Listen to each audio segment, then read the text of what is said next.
Assalamualaikum warahmatullahi wabarakatuh. Alhamdulillahirabbil alamin. Puji syukur kita panjatkan kehadirat Allah Subhanahu wa taala, yang mana pada hari ini saya dan kalian semua masih diberi kesempatan untuk kegiatan belajar mengajar walaupun secara online. Baik anak-anak, sebelum kita melakukan kegiatan belajar mengajar pada hari ini, ada baiknya dari ketua kelas untuk memimpin berdoa terlebih dahulu. Silahkan. Berdoa dimulai. Berdoa selesai. Alhamdulillahirabbil alamin. Baik anak-anak, pada hari ini pembelajaran kita sudah mencapai ketentuan makanan dan minuman yang haram. Ada yang sudah tahu pengertian makanan dan minuman yang haram? Jika ada yang sudah tahu, silahkan dibacakan atau dijelaskan. Bagaimana? Belum ada yang tahu ya? Baik, saya akan menerangkan pengertian makanan dan minuman yang haram. Baik, bisa dicatat agar tidak lupa. Makanan dan minuman yang haram adalah makanan dan minuman yang diharamkan untuk dikonsumsi. Karena ada nas dalam Al-Quran dan Al-Hadis, bila terdapat petunjuk yang melarang berarti halal. Setiap makanan dan minuman yang diharamkan atau dilarang oleh syara pasti memiliki dampak buruk bagi tubuh kita. Sebaiknya meninggalkan makanan dan minuman yang dilarang syara. Pasti ada faedahnya dan mendapat pahala. Nah, untuk makanan dan minuman yang haram itu ada jenisnya. Nah, yaitu jenis makanan dan minuman yang haram. Satu yaitu haram lizatihi, atau makanan yang haram oleh zatnya. Maksudnya hukum asal dari makanan itu sendiri memang sudah haram. Haram bentuk ini ada beberapa, di antaranya satu yaitu daging babi. Daging babi, seluruh makanan, minuman, obat-obatan, dan bahkan kosmetik yang mengandung unsur babi dalam bentuk apapun yaitu haram dikonsumsi. Termasuk lemak babi yang dipergunakan dalam industri makanan yang dikenal dengan istilah shortening, serta semua zat yang berasal dari babi yang biasanya dijadikan bahan campuran makanan, itu semua haram. Kesimpulannya, semua yang berasal dari babi itu haram, bukan hanya dimakan, yaitu haram juga untuk dipegang. Bisa dimengerti ya? Baik, selanjutnya yaitu darah. Darah yang mengalir dari binatang atau manusia haram dikonsumsi, baik secara langsung maupun dicampurkan pada bahan makanan karena dinilai najis, kotor, menjijikan, dan dapat mengganggu kesehatan. Demikian juga darah yang sudah membeku yang dijadikan makanan dan diperjualbelikan oleh sebagian orang. Adapun darah yang melekat pada daging halal, boleh dimakan karena sulit dihindari. Contohnya, ketika kalian menyembelih seekor ayam. Nah, terus kalau orang Jawa bilang itu jeroannya itu diambil kan. Terus lalu ayamnya entah itu direbus, dipanggang, atau entah digimanain lah, pokoknya dimasak. Nah, itu di bagian dadanya atau di bagian punggungnya yang dalam itu pasti ada darah yang menempel di daging. Itu dimasak halal untuk dikonsumsi. Seperti itu. Bisa dimengerti ya? Baik. Selanjutnya jenis-jenis makanan dan minuman yang haram dikonsumsi yaitu khamr atau minuman keras. Nah, dari anak-anak sendiri ada yang sudah pernah meminum khamr atau minuman keras? Belum ya, alhamdulillah kalau belum, jangan sampai. Pengertian khamr yaitu khamr dapat dianalogikan dengan semua makanan dan minuman yang bisa menimbulkan mudarat dan merusak badan, akal, jiwa, moral, dan akidah. Misalnya narkoba dengan seluruh jenis macamnya. Contoh kecil begini, ketika orang mabuk, minum khamr itu kan pasti mabuk, dia akan kehilangan otak sadarnya. Selanjutnya yaitu haram li ghairihi, atau makanan yang haram karena faktor eksternal. Maksudnya gimana? Maksudnya haram asal makanan itu sendiri adalah halal. Nah, membingungkan kan? Saya ulangi lagi, maksudnya hukum asal makanan itu sendiri adalah halal. Akan tetapi dia berubah menjadi haram karena adanya sebab yang tidak berkaitan dengan makanan tersebut. Haram bentuk ini ada beberapa, di antaranya 1. Bangkai, yaitu semua binatang yang mati tanpa penyembelihan yang syar'i dan juga bukan hasil perburuan. Jenis-jenis bangkai berdasarkan ayat di atas yaitu 1. Al-munhaniqah, yaitu binatang yang mati karena tercekik. Ketika ada ayam atau burung dicekik lalu mati, itu haram dikonsumsi, tidak boleh ya. Yang kedua yaitu al-mauquzah, yaitu binatang yang mati karena terkena pukulan keras. Dan yang ketiga yaitu al-mutarodiyah, yaitu binatang yang mati karena jatuh dari tempat yang tinggi.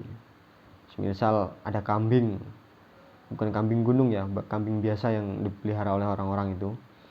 Nah itu dia entah kenapa bisa-bisa berada di atas rumah, terus dia pengen turun tapi nggak tahu caranya, akhirnya dia meloncat terus mati. Itu kalau orang yang nggak tahu hukum, ketika udah mati nggak bernyawa pasti gimana ya, sayang, kalau dibuang sayang bangkainya, akhirnya dimasak, itu nggak boleh. Jadi kambing itu tadi matinya bukan karena disembelih dengan syar'i, tidak boleh dikonsumsi. Dan yang selanjutnya an-natihah, yaitu binatang yang mati karena ditanduk oleh binatang lainnya. Sapi sama sapi berkelahi misal, terus seruduk-serudukan gitu, kata orang Jawa gitu, terus mati, itu tidak boleh untuk dikonsumsi. Selanjutnya binatang yang mati karena dimangsa oleh binatang buas. Ada rusa, gerombolan rusa, terus salah satu gerombolan rusa itu tadi dimakan, diterjang oleh satu harimau, tersisalah tinggal pahanya, kan sayang untuk dibuang, akhirnya dimasak, dimakan, itu tidak boleh karena matinya bukan disembelih secara syar'i. Nah, selanjutnya yaitu semua binatang yang mati tanpa penyembelihan seperti disetrum, semua binatang yang disembelih dengan sengaja tidak membaca basmalah. Jadi ketika ada orang menyembelih ayam, terus dia tidak mengucapkan apa-apa, pokoknya langsung disembelih tanpa mengucap asma Allah atau bismillah, itu nggak boleh dikonsumsi, haram untuk dikonsumsi, haram, tidak boleh. Ya, selanjutnya semua hewan yang disembelih untuk selain Allah walaupun dengan membaca basmalah. Nah, untuk yang kali ini saya terangkan nanti ya, ini agak panjang ini keterangannya. Dan selanjutnya semua bagian tubuh hewan yang terpotong atau terpisah dari tubuhnya. Namun ada 2 jenis bangkai yang tidak haram hukumnya, yaitu 1. Ada yang sudah tahu bangkai apa yang tidak haram untuk dikonsumsi? Ya betul, yaitu bangkai ikan. Semua jenis ikan ya, ikan di laut itu kalau mati masih boleh dikonsumsi. Ada lagi yang tahu apa?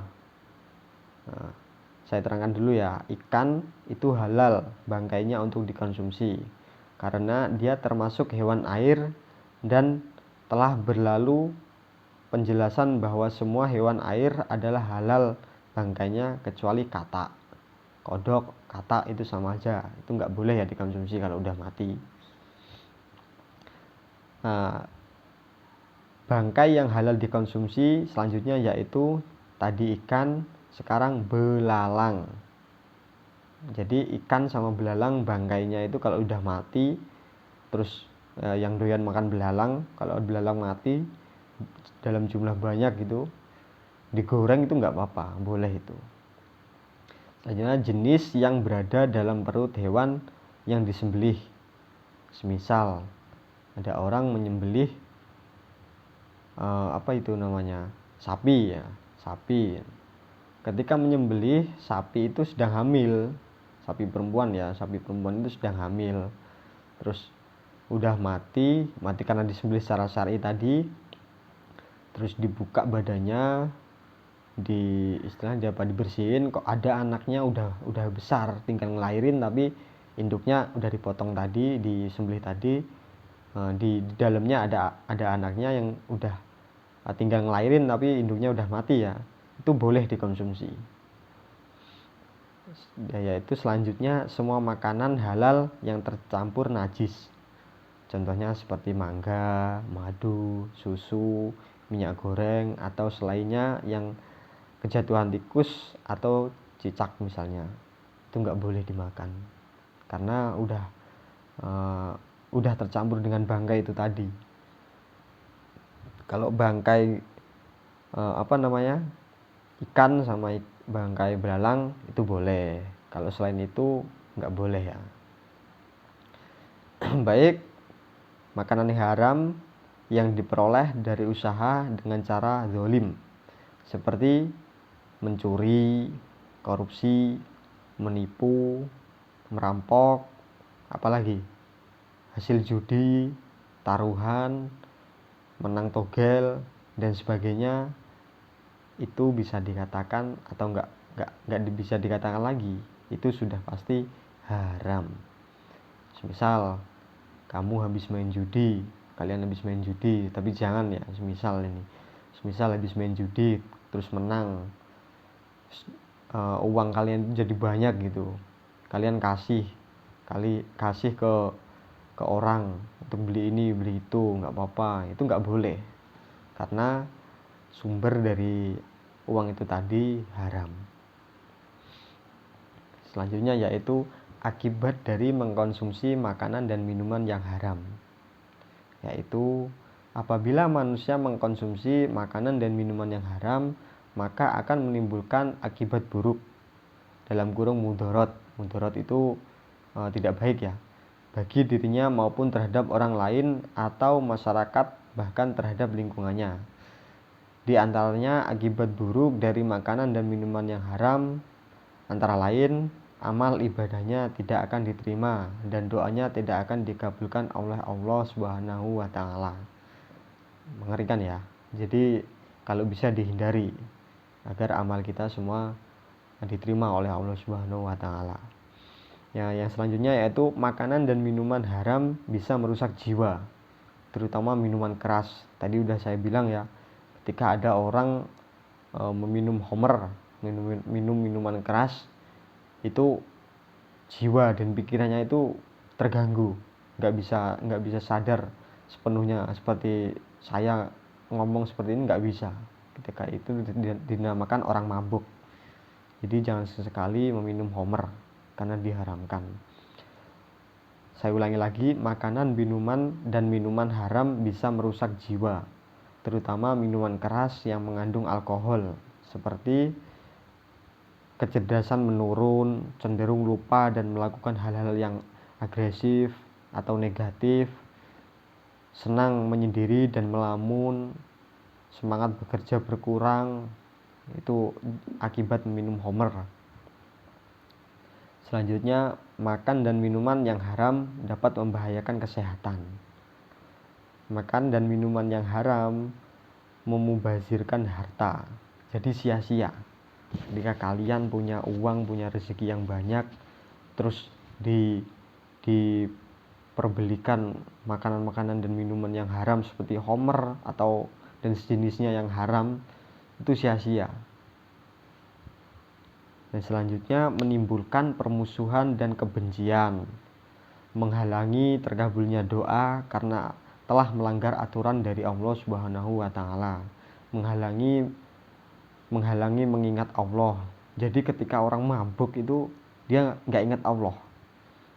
Dari kalian semua kan udah tahu, ketika kita hidup kok tidak bisa mengingat Allah, itu banyak celakanya.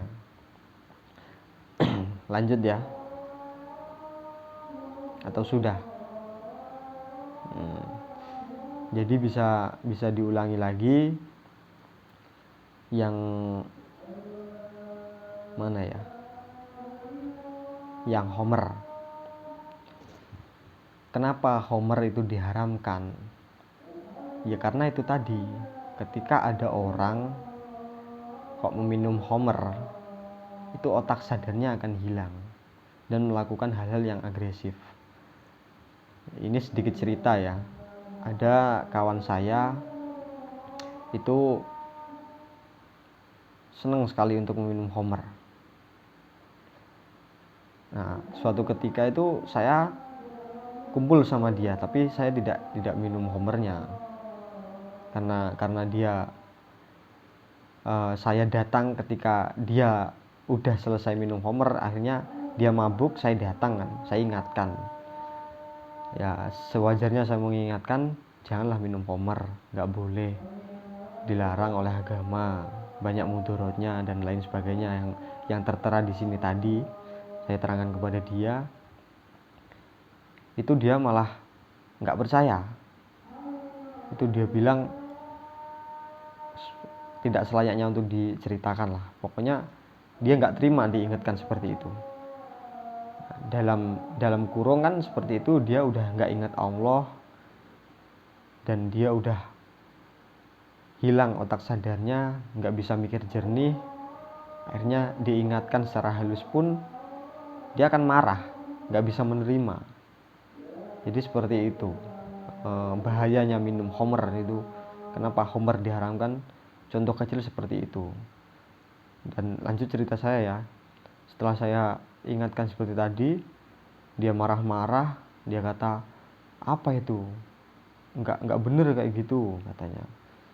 Saya hanya bisa mengingatkan. Akhirnya dia marah-marah pun sama saya, bahkan mengancam saya, lebih baik kamu pulang daripada melarang saya minum khamr, kata dia seperti itu. Daripada saya seperti itulah, kata dia. Ya udah, daripada saya nanti ada apa-apa. Akhirnya saya pulang, dan besoknya setelah dia udah sadar, efek khamrnya itu tadi hilang, saya ingatkan kepada dia. Nah, dia pun bisa menerima dengan baik. Dia pun ya sedikit-dikit minta maaf. Saya bilang, jangan minta maaf kepada saya, minta maaf kepada Allah. Seperti itu. Jadi saya sarankan kepada kalian semua untuk tidak meminum khamr, karena efeknya sangat mengerikan. Ada yang ditanyakan dari penjelasan saya semua yang ini tadi?